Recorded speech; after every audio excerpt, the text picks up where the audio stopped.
Les TPE et les PME, c'est plus de 65 000 entreprises en Alsace, 3 millions dans toute la France et près de 60% du PIB. C'est dire leur poids sur l'économie française et l'attente des patrons de ces petites entreprises quant aux élections. Depuis 3 ans, Emmanuel gère sa société de services à la personne, un secteur économique en pleine expansion.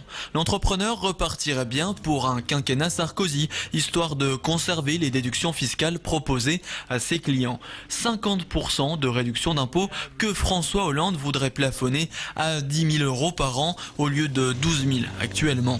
Souhaitant recruter du personnel et développer son activité, Emmanuel attend tout de même 1 ou 2 coups de pouce de son élu.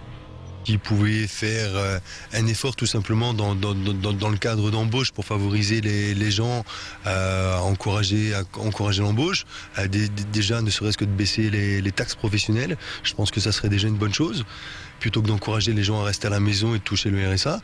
Et puis favoriser, je pense aussi pour les entreprises, les crédits à taux zéro ou les facilités de paiement pour certains quand ça arrive à la 3e, la 4e année et qu'effectivement on vous noie de taxes. Arrivé en France en 1978, Erdogan a toujours travaillé. Gérant d'une entreprise de construction, l'entrepreneur ne s'est pas tellement confronté à la crise du BTP. 11 000 logements sont construits chaque année en Alsace. Si le coût des matériaux augmente légèrement, c'est plutôt la hausse des cotisations salariales et patronales qui l'inquiète. Alors, quand on lui parle du SMIC à 1 700 euros de Jean-Luc Mélenchon, Erdogan, 4 CDD en charge, bondit. Impossible.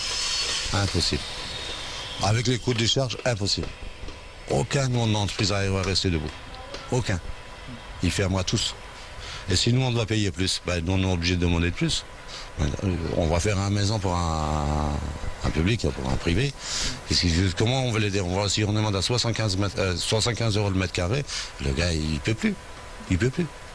Déjà, nous, on a mal à faire à 58 à 60 euros de mètre carré.